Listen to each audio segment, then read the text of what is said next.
پارا چنار مسئلے کا حل یہ نہیں کہ کراچی بند کر دیا جائے، مظاہرین اٹھ جائیں ورنہ کارروائی ہوگی۔ وزیر داخلہ سندھ ضیاء الانجار کی مظاہرین کو وارننگ، بولے کسی کو شہر بند کرنے کی اجازت نہیں دے سکتے۔ مظاہرین پرام تھے تو 8 موٹر سائیکلیں کس نے جلائیں؟ معلوم نہیں کون سی قوتیں ان کے پیچھے ہیں۔ نمائش اصفہانی روڈ، کامران چرنگی اور واٹر پمپ پر دھرنے جاری۔ لسبیلا، ناگن چرنگی اور انگی ٹاؤن شیرشاہ میں احتجاج۔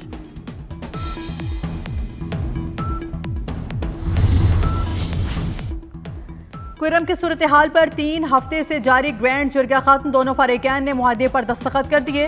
معاہدے کا اعلان پشاور گورنر ہاؤس میں ہوگا۔ فریقین ایپیکس کمیٹی کے فیصلے پر عمل درآمد کے پابند ہوں گے۔ بلدیاتی نمائندوں کا احتجاج، پشاور کے ریڈ زون میدان جنگ بن گیا۔ پولیس کی شدید شیلنگ، متعدد مظاہرین بے ہوش ہو گئے۔ صوبے کے مختلف اضلاع سے آئے بلدیاتی نمائندے اختیارات اور فنڈز کے لیے سراب پر احتجاج۔ خیبر روڈ دونوں اطراف سے بند، شہریوں کو مشکلات۔ دھرنوں نے معیشت کا دھڑن تختہ کرنے میں کسر نہیں چھوڑی، معاشی استحکام حاصل کر لیا، اب ٹیک آف کرنا ہے۔ وزیر اعظم شہباز شریف کا کابینہ اجلاس سے خطاب، کہا اڑان پاکستان پروگرام معیشت کو استحکام دے گا، معاشی ترقی کے لیے برآمدات بڑھانا ہوگی، گوادر کو ٹرانزٹ ٹریڈ کا ہب بنائیں گے۔ اسمگلنگ کی روک تھام کے خاطر خواہ نتائج سامنے آئے، اسمگلنگ کے تدارک میں آرمی چیف کا کردار اہم ہے۔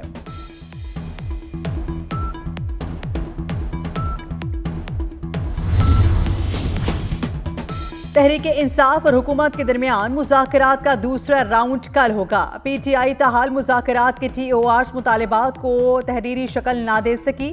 بانی پی ٹی آئی کو تمام ارکان کو مذاکرات میں شرکت یقینی بنانے کی ہدایت۔ وزیر اعلیٰ علی امین گنڈاپور بھی پی ٹی آئی کی نمائندگی کریں گے۔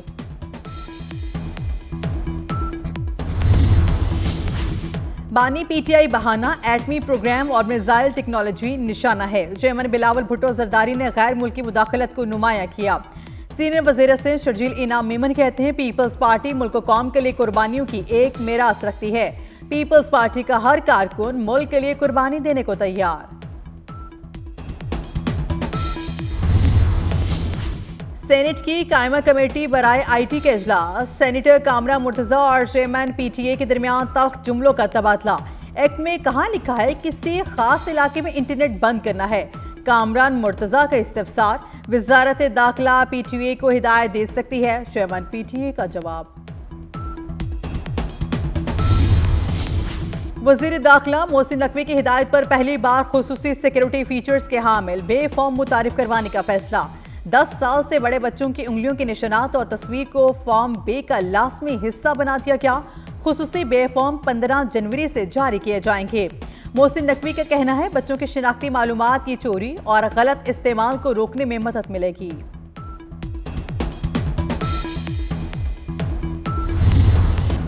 پاکستان میں دہشت گردی اور ٹارگٹ کلنگ میں بھارت کا گھناؤنا چہرہ عالمی سطح پر بے نقاب۔ واشنگٹن پوسٹ نے بھارتی حکومت کی سرپرستی میں دہشت گردی بے نقاب کر دی۔ رپورٹس کے مطابق بھارت پاکستان میں ٹارگٹ کلنگ میں ملوث ہے۔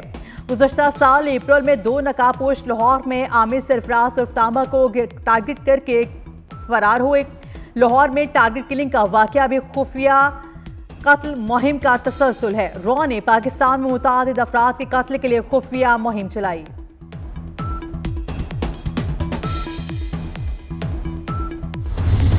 Excellencies, we view this resounding support not only as a recognition of Pakistan's strong credentials, but contribution towards global peace and security, but also as a sacred trust reposed by the UN member states in Pakistan. We will uphold this trust by working closely with all UN member states for promoting adherence to the purposes and principles of the UN Charter, preventing war and promoting peace, fostering global prosperity, and promoting universal respect for human rights. دنیا کو بہت سے challenges کا سامنا ہے، پاکستان عالمی امن اور سیکیورٹی کے لیے اقدامات کرتا رہے گا۔ نائب وزیر اعظم اسحاق ڈار کا سفیروں سے خطاب، کہا کشمیر کا مسئلہ اقوام متحدہ کی قراردادوں کے مطابق حل ہونا چاہیے۔ پاکستان یو این چارٹر کی پاسداری کے لیے پرعزم ہے۔ سلامتی کونسل کی غیر مستقل رکنیت پاکستان کے لیے اعزاز ہے۔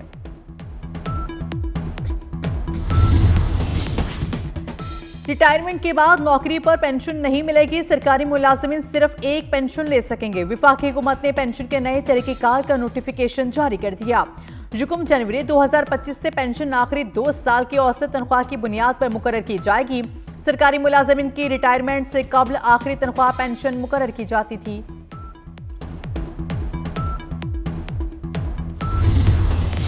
نیا سال شروع ہونے پر حکومت کا مستحق خواتین کے لیے بڑا اعلان۔ جنوری 2025 سے بے نظیر کفالت سے ماہی قسط کے رقم میں 3000 اضافہ کر دیا گیا۔ Chairperson Benazir income support programme senator Rubina Khalid کا کہنا ہے مستحق خواتین کو اب 10,500 کی بجائے 13,500 روپے ملیں گے۔ دنیا میں نئے سال کا پرجوش استقبال۔ 2025 کا آغاز نیوزی لینڈ میں ہوا۔ آکلینڈ جگمگا اٹھا۔ آسٹریلیا میں سڈنی ہاربر پر شاندار آتش بازی۔ امریکہ میں ٹائم اسکوائر پر بڑی تعداد میں لوگوں نے 2025 کو خوش آمدید کہا۔ دبئی کا برج خلیفہ بھی رنگ و نور میں رہا کیا۔ جاپان جنوبی کوریا میں نئے سال کا والہانہ استقبال۔ چین، Malaysia, Indonesia, Hong Kong, Singapore اور بنگلہ دیش میں آسمان حسین رنگوں سے دمک اٹھا۔ خوش آمدید 2025 نئی امنگوں اور نئے خوابوں کے ساتھ نئے سال کا جشن۔ کراچی، لاہور، راولپنڈی اور اسلام آباد میں زبردست آتش بازی۔ منچکلے نئے سال کا جشن منانے گھروں سے باہر نکل آئے۔ خوب ہلا گلا کیا۔ سال نو کے آغاز پر ملک کی ترقی، خوشحالی اور امن استحکام کے لیے دعائیں مانگی گئیں۔ نئے سال کے آغاز پر ترکیہ کا مظلوم فلسطینیوں سے اظہار یکجہتی۔ استنبول میں فلسطین کے حق میں بڑی ریلی۔ ترکیہ کے صدر رجب طیب اردوان کے بیٹے بلال اردوان کا ریلی سے خطاب۔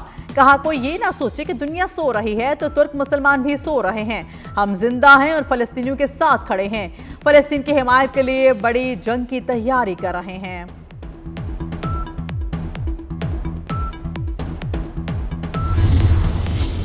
اسلامیہ کالج یونیورسٹی پشاور کے ہاسٹل میں طالب علم کی خودکشی۔ پولیس کے مطابق طالب علم کی لاش پنکھے سے لٹکی ہوئی تھی۔ خودکشی سے قبل طالب علم نے والد کے نام خط بھی لکھا۔ نوجوان شعبہ قانون کے 7ویں سیمسٹر میں زیر تعلیم تھا۔ بچوں کی سستی تفریح بھی مہنگی۔ نئے سال پر لاہور چڑیا گھر کے ٹکٹ میں 200 روپے کا اضافہ۔ لاہور چڑیا گھر کا 100 روپے کا ٹکٹ 300 روپے کا کر دیا گیا۔ ٹکٹ مہنگا ہونے پر شہریوں کی بڑی تعداد مایوس ہو کر واپس آنے لگی۔ چڑیا گھر کا ٹھیکہ 50 کروڑ روپے میں نجی کمپنی کو دیا گیا ہے۔ وقت پیچھے بھی آ سکتا ہے۔ ہانگ کانگ سے لاس اینجلس کا فضائی سفر مسافروں کو 2024 میں واپس لے آیا۔ ہانگ کانگ سے 2025 میں اڑان بھرنے والی پرواز 2024 میں لاس اینجلس پہنچی۔ مسافروں نے دو بار نئے سال کا جشن منایا۔ ہانگ کانگ کا وقت لاس اینجلس سے 16 گھنٹے پیچھے ہے۔ کراچی میں پی اے کا طیارہ حادثے سے بال بچ گیا۔ کراچی سے گوادر جانے والی پرواز کی ہنگامی لینڈنگ۔ طیارے کی اڑان بھرتے ہی کپتان نے فوری ہنگامی لینڈنگ کی اجازت مانگی۔ دوران پرواز طیارے میں جھٹکوں سے مسافروں میں خوف و ہراس پھیل گیا۔